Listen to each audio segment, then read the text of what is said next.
पाटलांचा आता एक शब्द आहे, वर्षभरापासून हे आंदोलन चालू आहे, पाडायचे किंवा उभे करायचे.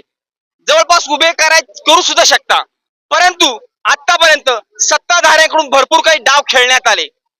कोकणातला मराठा वेगळा आहे, साताऱ्यातला कुणबी माहीतच नाहीये, म्हणजे लाठीचार्ज करण्यात आले. असे खूप काही घटना घडल्या. आता एक अभियान चालू केलेलं आहे.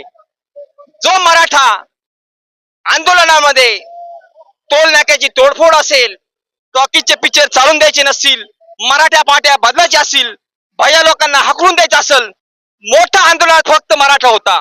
परंतु मराठ्याच्या आरक्षणाच्या आंदोलनात राज ठाकरे आता म्हणता का मी 225 उमेदवार उभे करणार. म्हणजे नेमकं काय वाटतं? नाशिक जर म्हटलं तर राज ठाकरेंचा मोठा हा वर्ग आहे. जर जरांगे पाटलांनी जर उमेदवार उभे केले तर राज ठाकरेंच्या मागे जाणार नाशिककर की जरांगे पाटलांच्या मागे? हे बघा, नाशिक